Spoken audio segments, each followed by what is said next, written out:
नमस्कार, मैं हूं आशीष चित्रांशी और आप देख रहे हैं द न्यूज लॉन्चर। 17 साल का एक युवा, एक नौजवान युवा भी क्या कहें, जेनजी आप कहिए, आजकल जेनजी कहने पे ज्यादा क्लियरिटी रहती है। 17 साल उम्र, वो संसद भवन में पहुंचता है। स्टैंडिंग कमेटी के सामने उसको बुलाया जाता है और स्टैंडिंग कमेटी के सामने वो मोदी और मोदी की पूरी कंपनी सिस्टम के खिलाफ एक के बाद एक 15 सबूत रख देता है। देश भर में चर्चा होती है। हालांकि वो भीतर क्या क्या बताया, ये टेक्स्ट फॉर्मेट में लोग चर्चा में लाते हैं, लेकिन वीडियो वहां पर जो उसके बोलते हुए बताते हुए वीडियो जो भी बना हो, वो नहीं सामने आता है, या वीडियो हो सकता है ना ही बनाया गया हो, क्योंकि वहां पर भाजपा के सांसद ज्यादा संख्या में थे। बहुमत भाजपा के सांसदों का। हो सकता है वीडियोग्राफी ना हुई हो, ना बनाया गया, मे भी, मुझे जानकारी नहीं। लेकिन वो युवा अब वीडियो में आ गया। 7 मिनट का वीडियो राहुल गांधी के साथ बैठकर, यानी संसद में मोदी एंड कंपनी की पोल खोलने वाला राहुल के साथ जाकर के बैठ गया और फिर से पूरे सिस्टम का, 56 इंची वाले साहेब का एक एक सच बता दिया। इस कार्यक्रम में बस इसी युवा के साहस, बुद्धिमत्ता, जो भारत के तमाम, मैं मानता हूं लाखों करोड़ों युवाओं में, जेनजी में, यही बौद्धिक क्षमता, यही साहस है। शायद उस साहस को भी रोकने वाले जेनजी के ऊपर वाली जनरेशन जो हम लोगों की है, कि अपने बच्चों को नहीं नहीं भैया मत बोलना, नहीं तो भविष्य खराब हो जाएगा, इन लोगों के खिलाफ मत बोलना, शायद उन्होंने रोक रखा है। नहीं तो अगर एक युवा इतने बड़े नेक्सस को खोल सकता है, तो इस देश का करोड़ों युवा इतना ही योग्य है। अगर वो सब खोलने पे आ जाएं तो कपड़े खुल जाएं। फिर वही गांधी जी वाला आंदोलन आपको दिखे और देश के साथ गलत करने वाले वो भागते नजर आए अंग्रेजों जी से। तो भाव को ले आइए, मैं पूरा वीडियो सुनाऊंगा और कुछ भी नहीं, पूरा वीडियो इंग्लिश है, इंग्लिश ज्यादा है। स्वागत है भाव। ये सुनने के बाद पूरा का पूरा उस पूरे वीडियो का निचोड़, सारांश वो भाव से समझ लेंगे। इतने है बस कार्यक्रम में, पहले मैं बता दे रहा हूं। वीडियो चला दीजिए, पूरा वीडियो चला दीजिए complete. I'm very excited to meet you. You're excited? Today. Yes, sir. Do you think you've done a good thing or a bad thing? I have done what a concerned citizen should do about things. Every person should have the civic sense, at least, to read through things and at least try to make the system transparent, even if it is not. It is our country, sir. Even if it is not better, it is our responsibility to constantly make it better. How did you think this through? What happened? So, Nisarg Adhikari, he's the ethical hacker that hacked CBSE's OSM portal. Once he was in a group chat with me, he was sending me vulnerabilities of the CBSE's OSM portal. And I noticed all of them were from OnMark. OnMark is Coempt EduTech's online solution for OSM evaluation. So I started digging more into it. He started sending me of more universities. So all the universities that use OnMark, also GTU, these universities started having vulnerabilities in their OSM system. And Nisarg started finding out and telling me. So this concerned me and gave me a sense of curiosity of why is CBSE, the Central Board of Secondary Education, on which the future of 17 lakh students like us is decided on, why are they using such an insecure platform? So I started digging into tenders. How old are you? I'm 18, sir. So if an 18-year-old guy operating alone can find a loophole in a system which is working for millions of kids, there's a problem. Why do you think such a big system, like you care about it? You're saying, I'm a student, I'm 18-year-old, and there are millions of students in this country who maybe might not have the skills that you have to do ethical hacking, but they also feel that, we want a fair exam system, we want our abhyas to be judged properly. But why do you think that the people who were the decision makers here didn't think that was important? Sir, a reason could be that they are not serious enough about their jobs. If the tender was changed 3 times and the rules were rewritten, and only then the contract was awarded to Coemt Edutech, and then they still didn't conduct proper security audits. They did not do good security audits to find vulnerabilities, and they changed the rules. They rewrote the rules so many times. I think they either like the company, they either like the Coemt Edutech thing, or they are not serious enough about our future. I like something you said just now, which is that I'm curious. Yes, sir. And my experience is that the Indian education system systematically tries to kill curiosity in children. That is true. Every day, what it is trying to do is trying to tell you, listen, remember this, don't be curious, don't ask questions. So how does curiosity survive in you? Where did it come from? How come it's surviving? Because I think this is, to me, I'm curious, and I think curiosity about all things is very important. So how do you defend your curiosity in such a situation? So that is very true that the Indian education system does kill curiosity of the children. For me to stay curious, I have to have an upbringing like this, the one I had. So was it your mom or your dad? Both of them. How? Both my mother and father were computer engineers at one. Oh, you're a computer engineer. At one point she was, then she shifted to education. I don't know how they did it, but they gave me a rational approach to life, and that raised curiosity in me as well. So आपने ये अपने दोस्त से ये लिया और फिर शुरू कर दिया ये. and I saw that there were 3 tenders. Like 3 tenders were issued before they actually selected a service provider. I saw this is a Where weird did you example. find this? After googling things. Right. I did not find it on the GEM portal, which the government should have given out to. I scraped all 576 tenders that CBSE has ever issued, but I could not find it there. So I started googling things, and I found like 2 tenders, and then there was another tender that was registered before it. So I discovered that the first tender came out in February. Then the second tender came out in May. The third tender came out in August. 3 tenders to decide a vendor is already a suspicious behavior in itself. Can you give me an example of one or two of the I'll rules? give you an example of where it was changed 3 times. So there was a clause in the initial request for proposal. It was of record of poor performance. The service provider would be disqualified if they have a record of poor performance. Coemt Edutech has poor performance. In 2019, in Telangana State Board examinations, intermediate examinations, 23 students killed themselves because of it. So in 3 months they decided that we need to change this clause. We need to remove this. The first tender was issued, it was cancelled. The second tender was issued, it was cancelled. Third tender was issued, and then Coemt Edutech won that. Right. The Coemt Edutech won that just 74 days before CBSE enrolled everyone in the OSM system. Just 74 days. So not enough time for preparation. Testing, checking, nothing. Nothing. Not enough time. They say they have employed 5 weeks, but obviously the teachers are saying that they have not been given enough tutorials. They do not know how to check online. There were crashes, there were system problems. The vulnerabilities existed till yesterday. All of the students' answer sheets were leaked in a data breach, and we could access it till yesterday. So anybody could access Anybody could access. the badly designed system.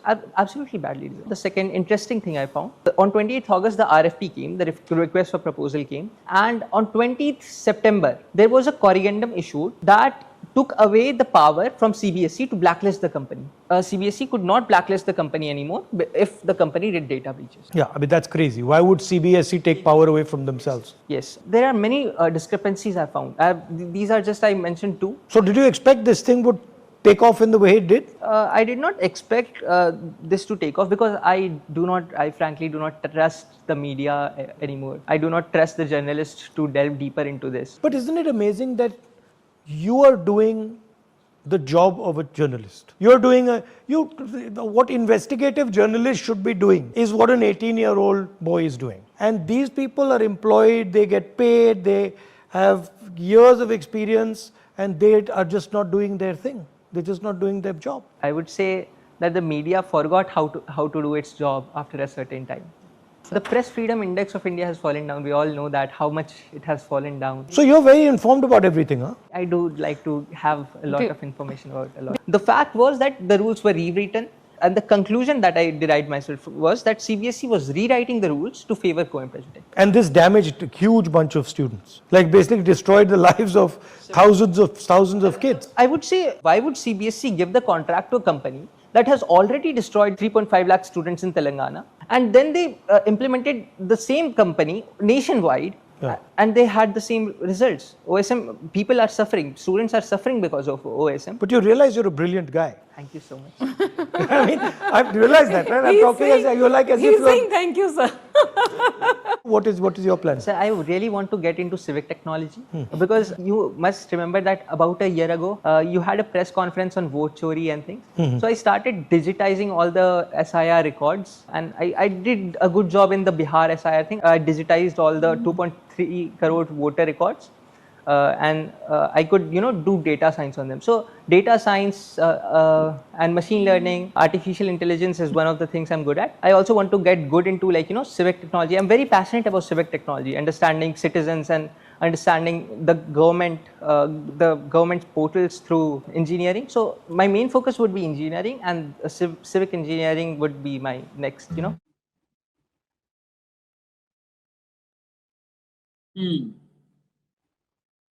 Video खत्म हो गई है तो हटा दीजिए भाई इसको। भिगो भिगो के मारा है, भिगो भिगो के मारा है। राहुल गांधी ने उनको पूछा कि भाई ये आप कहां से ढूंढ के लाए? तो उन्होंने कहा कि भाई कॉन्शियसनेस होती है एक आदमी को, क्यूरियोसिटी होती है। और बोला क्यूरियोसिटी तो ये शिक्षा जो अभी चल रही है भारत में, जो शिक्षा नीति है, ये तुम्हारी क्यूरियोसिटी खत्म कर देती है। सवाल पूछना, जो अंदर से उत्कंठा होती है कि ये क्यों, ऐसा क्यों, ये किल करती है। क्योंकि इनको जय श्री राम कहने वाले लोग चाहिए, राम को समझने वाले लोग नहीं चाहिए। जिसकी क्यूरियोसिटी होगी वो पूछेगा कि राम ने झूठे बेर क्यों खाए, ये पूछेगा बच्चा। उनको वो बच्चा नहीं चाहिए। राम ने झूठे बेर खाए, राम महान थे, बस इतना ही चाहिए। तो ये क्यूरियोसिटी वाला मामला है। तो उन्होंने कहा कि भाई तुम कहां से इतने क्यूरियोसिटी तुम्हारे पास कैसे आ गई? तो उन्होंने कहा कि भाई मेरे माता पिता दोनों एजुकेटेड है और दोनों कंप्यूटर मतलब सॉफ्टवेयर इंजीनियर्स है। उन्हें मुझे हमेशा सॉफ्टवेयर इंजीनियर, देखिए आशीष जी, कहाँ होती है तरक्की, कहाँ होती है? जहाँ सवाल पूछे जाते हैं। तरक्की तभी होती है ना कि ग्रहण क्यों लगता है, तभी तो पता पड़ा कि चंद्रमा बीच में आता है, तभी तो पता पड़ा ना, या पृथ्वी बीच में आती है चंद्रमा या सूरज की।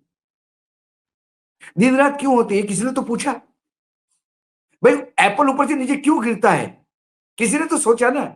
इसके पहले कई चीजें ऊपर से नीचे गिरती आ रही है, किसी ने नहीं सोचा। जब आप सवाल पूछोगे, विवेकानंद जी ने सवाल पूछा, बुद्ध ने सवाल पूछे, राम ने सवाल पूछे, श्री कृष्ण ने सवाल पूछे। इन सनातनियों को बताता हूं, सारे जितने भी अवतार है, 9 अवतार, सबने सवाल पूछे भाई। क्यूरियोसिटी है। तो उन्होंने कहा कि मेरे माँ बाप ने, तो राहुल गांधी बोले तो बोले कैसा हुआ ये? तो बोले कोई मुझे मैटर भेज रहा था। तब मुझे समझ में आ गया कि ये कंपनी तो फेलियर है। कई लोगों ने मतलब अपनी जान दे दी है वहां पे तेलंगाना में ये फेल कंपनी, इसको कैसे इन्होंने काम दिया? तो फिर मैं टेंडरिंग में गया, तो मैंने टेंडर देखे, पूरे 700 टेंडर देखे जो मिनिस्ट्री ने जो इशू किए। उसमें पहला टेंडर निकला, वो कैंसिल हो गया। दूसरा टेंडर निकला, कैंसिल हो गया। तीसरा टेंडर निकला, और टेंडर में क्लॉजेस अलग अलग चेंजेस करते गए। तीसरा टेंडर ऐसा निकला जिसमें इसी कंपनी को अकोमोडेट करने के लिए वो टेंडर निकाला गया, जिसको हम डिजाइनिंग ऑफ द टेंडर कहते हैं। तो टेंडर डिजाइन किया गया इसके लिए। उसके बाद सीबीएसई के पास एक अधिकार था कि जो कंपनी का पूरा ट्रैक रिकॉर्ड पुराना खराब हो तो उसको ब्लैकलिस्ट करो। वो अधिकार सीबीएसई से निकाला गया और सीबीएसई के चेयरमैन और उसका ट्रांसफर किया। बताओ उनकी क्या गलती है? ट्रांसफर उनका किया जिनका कोई अधिकार नहीं, और जिसका कुछ अधिकार है वो पूरे देश में घूम रहा है अपने टैक्स पेयर्स के पैसे से। और एक बात कह रहा है कि मूंछ वाले की गलती से पूंछ वाले को क्यों सजा? ये मूंछ और पूंछ के बीच में जो एजुकेशन सिस्टम आपका उत्तर प्रदेश का एजुकेशन शिक्षा मंत्री जो झूल रहा है, इसको पहले मूंछ और पूंछ से बाहर निकालो। इसका बौद्धिक मुंडन करना जरूरी है इस शिक्षा मंत्री का, क्योंकि बहुत कूड़ा कचरा जमा हुआ है इनके दिमाग में। फिर राहुल गांधी ने उनको पूछा कि फिर क्या हुआ? तो बोला जब टेंडर अकोमोडेट किए गए, और बोले 75 दिनों के बीच में लागू किया गया, इतना टाइम भी नहीं था उनके पास। तो जो गलतियां एग्जैक्टली तेलंगाना में हुई वही यहां पे भी हुई। बोले डाटा लीक किया, इसका मतलब इस कंपनी ने डाटा बेचा बाहर। बोले परसों तक हमारे एग्जाम पेपर्स, हम आंसर शीट्स हम दूसरे साइट से डाउनलोड कर रहे थे। तो राहुल गांधी ने कहा कि अरे आप तो भाई एक इन्वेस्टिगेशन जर्नलिस्ट के तरह काम कर रहे हो। तो उसने कहा नहीं नहीं, मैं तो मीडिया पे विश्वास ही नहीं रखता, मीडिया हैज लॉस्ट, हमारा 153वां नंबर पे है। तो बोला जो काम मीडिया को करना चाहिए, तो बोला नहीं नहीं, मीडिया पे तो आप विश्वास ही नहीं रख सकते। ऐसा एक इस देश का एक होनहार युवा 18 साल का ये कहता है कि इस मीडिया पे विश्वास ही नहीं रख सकते, तो इस मीडिया को समझ लेना चाहिए कि आप क्या करोगे, कब तक चाटोगे यार। कभी तो अपना काम करो, अपना अपना खुद का काम करो। जितने एजुकेशन बीट कवर करने वाले सारे, चाहे टाइम्स ऑफ इंडिया हो, इंडियन एक्सप्रेस हो, हिंदू हो, सारे एजुकेशन बीट कवर करने वालों को ये 3 टेंडर का फॉर्मूला क्यों नहीं समझ में आ गया, तीसरा टेंडर का क्लॉजेस कैसे बदले। मैंने उस दिन भी कहा था आपको, टेंडर देते समय ये टेंडर डिजाइन करते हैं। आपको मैंने पहले भी कहा था, धारावी का टेंडर दूसरे एक ग्रुप को मिल गया था, उन्होंने वो कैंसिल कर दिया और नया टेंडर डिजाइन किया जो सिर्फ अडानी के लिए सूट हो जाए। उसका सुप्रीम कोर्ट में केस चल रहा है, धारावी अभी छूटा नहीं है। ये अडानी सेठ को ऑर्डर हुआ है कि ये पैसे धारावी के अलग अकाउंट में रखना, इसको कंबाइन मत रखना, ये टेंडर तुम्हारे हाथ से जा भी सकता है। तो हर जगह ये ऐसा करते हैं और उसके बावजूद ये कहते हैं कि नहीं ऐसा तो कभी हुआ नहीं, टेंडरिंग में तो गलती हुई नहीं। कैसी होगी भैया, जब टेंडर ही उस ग्रुप के लिए करोगे। किसके लिए फेवर किया इस ग्रुप को, क्यों फेवर किया गया, कौन है इसमें इंटरेस्टेड। क्या वो जो थ्योरी चल रही है कि विदेश में किसी मंत्री के बेटे का गार्डियन है इसका डायरेक्टर, क्या वो थ्योरी काम कर गई है?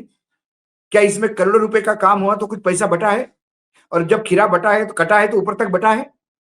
किस किस को कई सवाल उठे। राहुल गांधी ने कहा कि क्या बनना चाहते हो, बोला मैं सिविक इंजीनियर है लेकिन मैं टेक्नोलॉजी को समझना चाहता हूँ, एआई पे काम कर रहा हूँ, मैं गवर्नेंस पे काम करना चाहता हूँ, मैं सिविक्स इंजीनियरिंग करना चाहता हूँ, नागरिकत्व की अभियंती देखना चाहता हूं मैं। लेकिन इस बेटे के लिए इस देश में जगह होगी, इसको पाकिस्तानी कहा जाएगा। कल ये बड़ा हो कि इसने कुछ स्कूप निकाल दिया तो किसी कंपनी में इसको नौकरी नहीं मिलेगी, यहां से वहां भगाते जाएगा, लोग भगता है और ये अल्टीमेटली विदेश जाके सेटल हो जाएगा। और फिर हम कहते हैं कि हमारे देश का टैलेंट बाहर जाता है। हमारे देश का टैलेंट को सहने की ताकत होनी चाहिए सरकार और समाज में।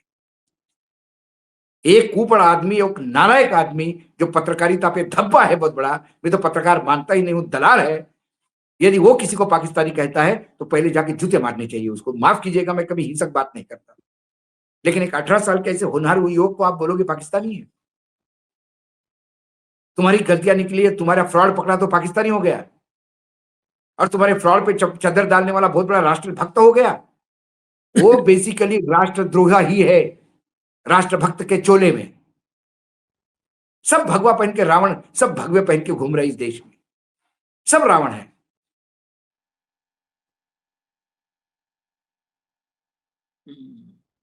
लेकिन इसमें और मुझे वास्तव में ताज्जुब लगता है, एजुकेशन बिट करने वाले के हाथ में से कैसा निकल गया है मामला। नहीं तो कौन पत्रकारिता कर रहा है? एजुकेशन बीट वाला इस पर नजर रख के ये काम करेगा, उसको तो ऊपर से आ जा रही है हेडलाइन क्या बनानी है। आज जो है अंजना ओम कश्यप खबरें आ रही है कि कईयों को जो है जो मैथ्स अभिनय को सबको नोटिस भिजवा रही है 2-2 करोड़ के मानहानि का। अरे भाई भिजवाओ तुम, हम तुमको चुल्लू भर पानी भिजवाते हैं। आज ये 7 मिनट का क्लिप देख लेना और डूब मरना। मतलब बेशर्मी की भी एक लिमिट होती है, बेशर्मी की भी एक लिमिट होती है, लेकिन आप लोगों के लिए कोई लिमिट नहीं है। भिजवा देते हैं चुल्लू भर पानी, बोतल भर भिजवा देते हैं। अब बताइए जर्नलिज्म किसको कहते हैं? गली गली से भगाए जा रहे हो, क्या मानहानि? मानहानि के लिए मान होना चाहिए, सम्मान होता है तब मानहानि होती है। गली गली से भगाए जा रहे हो, लोग कहते हैं भाग गोदी भाग गोदी, उसमें मानहानि। कल जंतर मंतर पे क्या तस्वीर आई है, लिखा है, कई पत्रकारों ने लिखा है, मैं सचिन के गुप्ता के उस पे देखा, कई पत्रकारों ने लिखा, वीडियो डाल करके लिखा है। सचिन गुप्ता के हैंडल पर वीडियो अगर होगा तो दिखा दीजिएगा, नहीं होगा तो टीम से मैं कहूंगा। एबीपी का पत्रकार, उसका कोई दोष नहीं था, वो गाली खा रहा था, वो बेचारा रिपोर्टर गाली खा रहा वहां पे। चित्रा जी की वजह से वो वहां गाली खा रहा था। अंजना के, रूबिका के, इनके कर्म और बाहर गाली खाते हैं, वो सब गालियां खाते हैं, लिटरली गालियां खाते हैं। तुम्हारा मानहानि है? अरे चंदा लगा के 21-51 रुपए हम भिजवा देते हैं तुम्हारे मान को बढ़ाने के लिए। भैया उनको मानहानि का नोटिस, केस भी जीत जाएगी। जीती जाएगी, इन लोगों पूरा के सिस्टम खिलाफ। उसके हाथ में। मानहानि इस देश में सिस्टम है। नरेंद्र मोदी का होता है। अब इनके मान की बात करें, कितना मान है नेपाल में बैठ करके। नेपाल मतलब हम सोच भी नहीं सकते, सपने में नहीं सोच सकते। वो दिल्ली में बैठ के कह नेपाल रहा का है कि विदेश ये मंत्री आके बोलता है कि हमारे, जमीन हमारी। अरे हम चाइना में जाके नहीं बोल सकते कि भारत चाइना में जाके भी नहीं बोल सकता कि आप हमारी धरती पे हो। हाँ, और नेपाल का विदेश मंत्री भारत में आके कहता है कि हमारी जमीन वापस कर दो। हाँ, मतलब ये मानहानि इन सबका है। ये नरेंद्र मोदी है, जयशंकर, डोभाल, अंजना, चित्रा, रूबिका, इन्हीं की मानहानि है। देश का नाक कटवा डुबा दिए सब। इन सबको कहीं पानी नहीं मिल रहा है, चुल्लू भर। मानहानि, इन सबका मानहानि। और जज साहब को लगेगा इन्हीं की सबसे ज्यादा इज्जत है देश में। अरे गली गलीस भगाए जा रहे, गली गलीस भगाए जा रहे हो तुम लोग का क्या मानहानि है?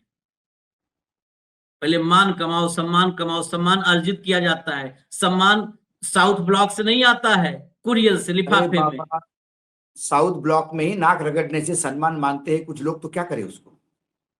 और मैं जनता को बता दूं, साउथ ब्लॉक बने प्राइम मिनिस्टर का ऑफिस, उसकी जिक्र हो रहा है। कई टर्मिनोलॉजी ऐसी होती है कि जो आम जनता तक समझने में मुश्किल होती है। उनको लगा ये साउथ ऑफिस कौन सा बोला आशीष जी ने। ये देखिए, ये मैंने कहा था, इसको सचिन लिखा गुप्ता का। बढ़िया के लिए सचिन ने लिखा। इसके जिम्मेदार अंजना, रूबिका, चित्रा, सुधीर जैसे लोग हैं। भुगतना फील्ड रिपोर्टर्स को पड़ता है। इस बहादुर रिपोर्टर की सहनशीलता को नमन है, जिन्होंने सारी आवाजों को इग्नोर कर अपने वर्क पर फोकस रखा। सचिन खुद एक पत्रकार है, नौजवान पत्रकार, बहुत तेज अपडेट वीडियो सचिन भी का दिखा दो, मतलब वीडियो भी दिखा दो, वीडियो भी दिखा वीडियो दो, जिस वीडियो को उसने दिखाया।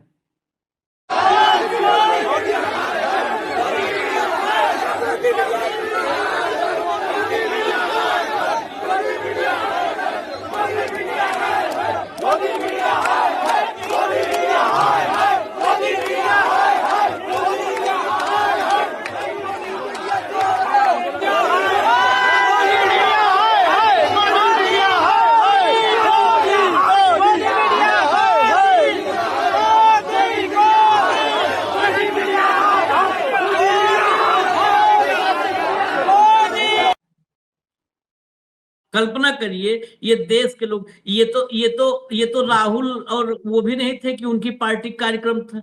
ये तो अमेरिका से आया हुआ दीप के भीड़ थी। वो तो कोई वही नहीं है। मतलब इस देश का आम जन सिर्फ अंधभक्त छोड़ करके इस देश का एक एक व्यक्ति नफरत करता है, इस मीडिया से नफरत करता है। वही बात तो सार्थक ने कही भाऊ। उसने कहा कि मीडिया पे तो विश्वास ही नहीं है, मीडिया पर विश्वास ही नहीं है, बस खत्म। और उसने इंटरनेशनल रैंकिंग बोल के, राहुल ने कहा कि अरे आप सब पढ़ते हो? बोले पढ़ता हूं मैं सब भाई, सब दिखता है सामने।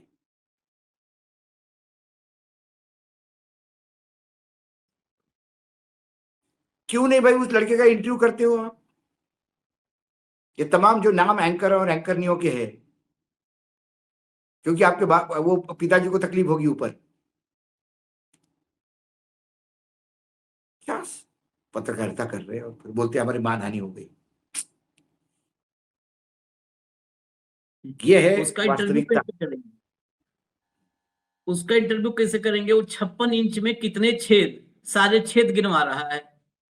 58 छेद 56 इंच गिनवाए में, उसने 56 में। हाँ 56 इंच में 56 58 इंच छेद में गिनवाए। छेद ही छेद है। 56 अरे इंच है, 56 पार्लियामेंट्री छेद कमेटी तो के हमारा सामने, है। जब पार्लियामेंट्री कमेटी के सामने आईना देखा तो बीजेपी के मेंबर्स भी चुप रहे, सांस रुक गई उनकी। क्योंकि ये सामने आईना, ये देख लीजिए चेहरा आपका, अपना विद्रूप चेहरा देखे खुद ही डर गए, सब चुप हो गए। वहां मुंह से बतास नहीं निकला किसी का, सब बैठे थे। हमने तो सांसदों का नाम गिनवा दिया था, 31 सांसद थे, 21 लोकसभा, 10 राज्यसभा। किसी के मुंह से बतास नहीं निकला, आवाज नहीं निकली। सुनते रहे वहां पे कि कितना, मतलब फिर अब बोले क्या, बोलोगे क्या सामने वहां पे? अब या तो बाहर तो हो नहीं कि हल्ला करके भगा दोगे, उस संसदीय समिति में पेशी थी। चलिए खैर, ये तस्वीर देख करके सोचने का वक्त है। ये सबको, मतलब इस देश में कोई सरकार बने आज नहीं कल, इस देश में सबसे पहले मीडिया बैन करो। अगर देश को बचाना है तो मीडिया बैन करो, कम से कम। कहते हैं ना कि रिवर्स, अगर देश की स्थिति रिवर्स में लानी है तो पहले मीडिया बैन कर दो। कोई सरकार आएगी सब उसके चाटुकार हो जाएंगे तत्काल। इनका हाँ, कोई हाँ। तीन धर्म ईमान नहीं है। अब कल सरकार नहीं, बदल तो- जाए, ये अरे कल बाबा, सरकार बदल जाए, ये सब राहुल गांधी को भगवान का 10वां अवतार बताने लगेंगे। ये इतने पतित हैं। अरे भाई, अटल जी की सरकार थी, तो दूरदर्शन पे उन्होंने कुछ प्राइवेट लोगों को अपॉइंट किया था पहली बार, अटल जी की सरकार। और अटल जी की सरकार जाते से ही जब यूपीए की सरकार आई, तो एकदम रातों रात होता क्या था कि किसी को तो भाई जो पार्टी के मेहरबानी से आया उसको तो तुरंत इस्तीफा दे देना चाहिए, तुरंत। लेकिन वो बने रहे उसमें, तनख्वाह अच्छी थी। और फिर सोनिया गांधी जी पार्लियामेंट में कैसी आई, उनके साड़ी का रंग और साड़ी की बॉर्डर कैसी थी, इस पे महिमा मंडन चालू हो गया। आपने तो सही कहा कि जो मंदिर में बैठता है उसकी हे जयराम जी की, बस पंडित बने रहना चाहिए। शिव जी का मंदिर हो, राम जी का मंदिर हो, इनके कब्र के सामने बिठा दो तो टोपी पहन के फातिहा भी पढ़ने लगेंगे। नहीं नहीं बिल्कुल। और वो भी पहले तो ये था, अब तो और अब बदल गया। पहले तो था जैसे यूपीए सरकार में जब इन सबको कहीं से मिली सुपारी, तो पूरा का पूरा 24 घंटा ये सब अन्ना आंदोलन, 24 घंटा यूपीए सरकार की खिलाफत करते थे। लेकिन 14 के बाद अब इनको नया ज्ञान मिल गया है कि अब जो रहे उसके चरण में लौट जाओ, जीव निकाल लो बित्ता भर और मैं लौट तो जाओ। वो दूरदर्शन का किस्सा सुना रहा था, क्योंकि उनको पता था दूरदर्शन तो सरकारी है, हाँ यहाँ पे तो दूरदर्शन अपने तो। यहाँ। चलिए, खैर चलिए, इजाजत दीजिए हमें। अब इस बच्चे से मैं, मतलब इस बच्चे को तो तारीफ जितनी करे कम ही है, लेकिन देश के बाकी जनजी भी प्रेरणा लें और उनके अम्मा बाबूजी भी लें। बच्चे अगर नहीं तो, अगर इस बच्चे के माँ बाप कहे होते बेटा नहीं बेटा रहने दो भविष्य खराब हो जाएगा, तो अरे बाबा, शायद कहा बीजेपी वाले, सीबीएसई की नहीं कले नहीं, ही नहीं बीजेपी वालों खुलती। से उलझो मत। अरे बीजेपी वालों से उलझो मत, लेकिन उनके माँ बाप भी हाँ, संस्कारी होंगे और क्लीन होंगे। उनको ईडी, इनकम टैक्स, सीबीआई की कोई डर नहीं होगा ना, काहे का डर? कभी ये कलई नहीं खुलती, ये कलई खुलती ही नहीं। इतना बड़ा चल रहा था स्कैम, खुलता ही नहीं अगर ये बच्चा नहीं आता तो। क्योंकि इस देश में जर्नलिज्म में तो ये अब है ही नहीं है कि वो कुछ खोले कुछ बतावें सच। खैर इजाजत दीजिए। ये बच्चा प्रेरणा बाकी बच्चों के लिए है चाहे नहीं है, हम लोगों के लिए है। हम तो अपन मानते हैं, इससे भी हम सीख रहे हैं कि अभी हमें भी जर्नलिज्म में अगर हमारे पास कुछ और व्यवस्था बने तो जर्नलिज्म में थोड़ा खोजी इन्वेस्टिगेटिव जर्नलिज्म की तरफ भी बढ़ना चाहिए। हमें तो प्रेरणा इससे मिली रही है। इजाजत दीजिए। धन्यवाद भाऊ, बहुत बहुत धन्यवाद, नमस्कार।